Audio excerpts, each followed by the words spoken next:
we got a first glimpse at Assetto Corsa Evo. So let's take a look at exactly what we got to see. First of all, there are a bunch of screenshots which I'll be rotating throughout this video as I'm talking. There's roughly 28, I think. Plus, obviously, we've got that little teaser that we had from the Nürburgring Nordschleife pack from ACC, where you had the QR code and it will bring you up to the website where it revealed its name. So we got that breadcrumb in April, and now we have a Steam page. So what does that Steam page exactly say? Assetto Corsa Evo redefines the realism and features of one of the most popular multi-platform driving simulations ever developed. As with its predecessor, Assetto Corsa Evo will include cars from different classes spanning across years of motoring history, from road cars, classics, hypercars, and race cars. The most iconic representation of the automotive and motorsport world, each vehicle is reproduced through an advanced system that simulates mechanical, electronic, and aerodynamic performance, combined with the fidelity of the circuits created using laser scan technology. Assetto Corsa Evo raises the bar of realism that has made the franchise one of the most popular driving simulations of the last decade even higher. With the launch of the new Kunos high-performance photorealistic engine, VR and triple screen support have become first-class features, and the new mathematical model miraculously simulates asphalt performance in different dynamic weather conditions that guarantees an authentic and realistic experience, which will redefine the standards that have Assetto Corsa globally renowned. Evo presents the commitment from the development team at Kunos to the motoring enthusiasts in our shared passion for cars, driving, and racing. Stay tuned across Assetto Corsa social channels. More details on game features will come down the road. So that's sort of the info bit of the Steam page. There's also some system requirements. So minimum specs is an i7 8700K or an AMD 1500X, 16GB of RAM, and a GTX 1070 or an RX 580. 100GB available storage space with additional notes of SSD required, and for those people that are interested in VR support, it's Steam VR, Oculus VR, and OpenXR as well. For recommended specs, you've got an Intel i5 10500 or an AMD 2600X, 16GB RAM, an RTX 2070 or a Radeon RX 5600. Those specs are not bad at all, considering not just racing games, but games in general from the last few years have been quite intensive. This is quite promising, but this game will be going into early access at some point this year, and this might not be the final specifications for minimum or recommended. But so far, the performance seems relatively easy to run. Relatively. It's not too intensive. It's not any of the big high-end RTX card. It's one of the fairly lower-ended 2070 rather than the 30 series or the 40 series of RTX. And the minimum having a GTX rather than an RTX is also quite good as well. If those minimum specs can achieve what we are seeing in those screenshots, that's great. Now, talking of those screenshots, we have no idea if they're in-engine or they're an actual in-game screenshot. There is a bit of a difference there, because if it's in-engine, it's a bit different. The quality will be a lot better. Now, through all that info that they put on this Steam page, there are a few points that are quite interesting. First of all, it does seem this is definitely the sequel that we're looking for. It's more of the varied variety of motorsport.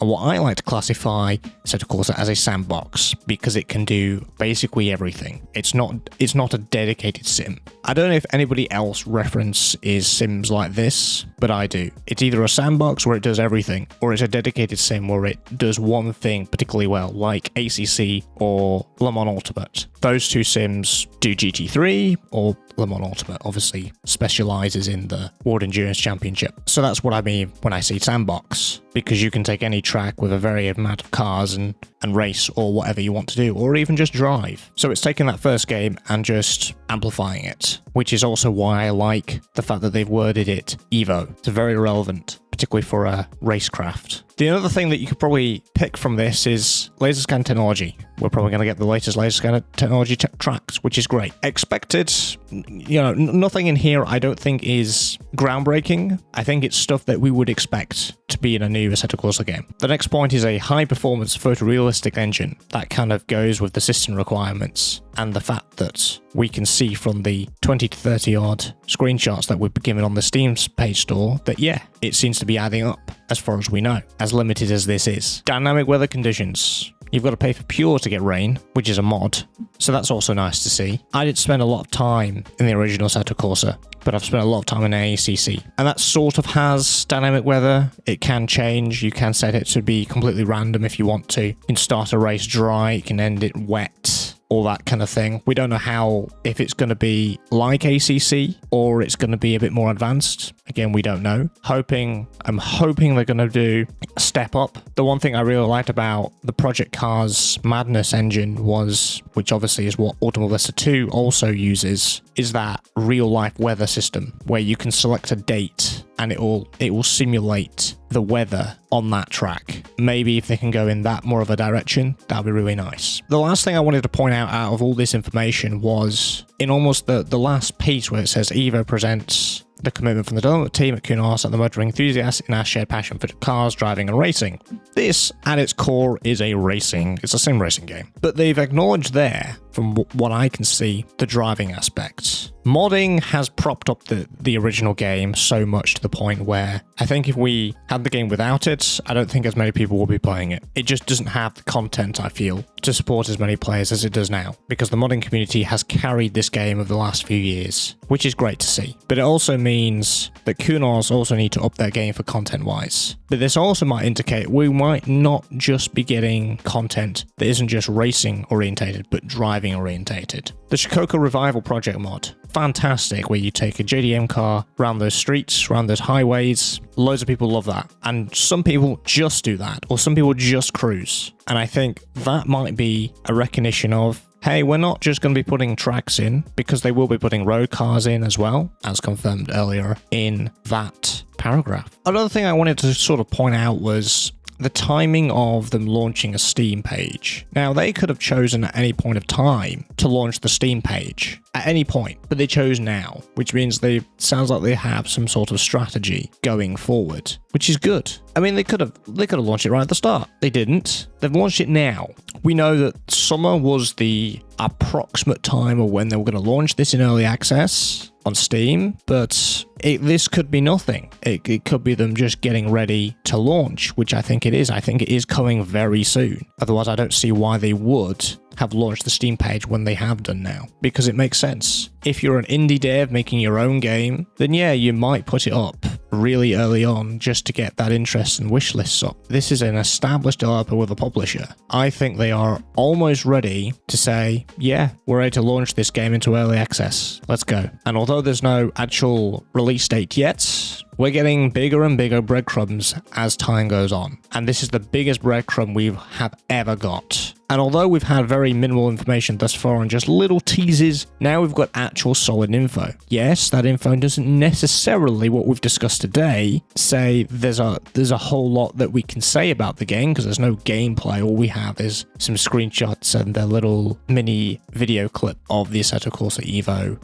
logo. But we're definitely getting more. And while we're on the discussion in this video about Assetto Corsa Evo, if there was a couple of things at the top of my head to say, I hope and I wish they will put this on. So my sort of Assetto Corsa Evo wish list is, because the modding support has carried Assetto Corsa 1 so far, I think modding support is a no-brainer. It needs to have modding support. But also on that flip side, I think there needs to be more content, particularly when it gets to 1.0. If it has the equal or a little bit more than the original Assetto Corsa when early access launches, I don't think I would mind, as long as they keep on improving. Because the whole point of putting a game into early access on Steam is to gather community feedback to make the game better to then launch. And that is according to the Steam sort of guidelines. There are other sort of things, but it's not to crowdfund, it's not to do anything like that. The whole sole purpose of launching game into early access is to gather community feedback, which is I think what Kunos want from their very dedicated, loyal fans. So I'd love to see more content. It's great having mods. It is, as another source of content income for the game, for everybody else. But I also think it's more of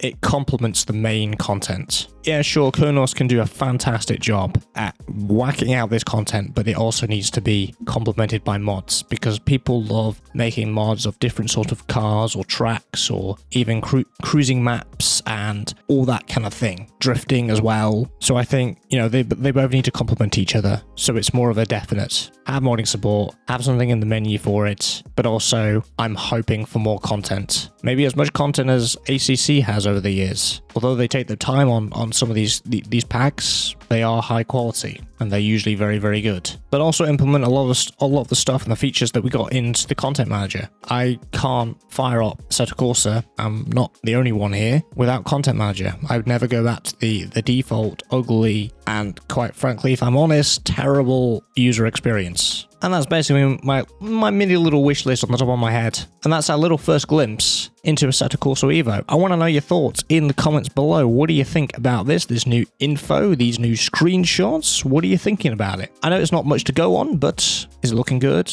or not for you? And what is your wish list for Assetto Corsa Evo? If you like this video, enjoyed it, found it informative, like to see more content like this one, make sure you are subscribed. If more Assetto Corsa Evo info comes along, I'll let you know in a new video. I also cover other racing and simulation games, so stick around if that interests you, and I'll see you in the next one. Take care.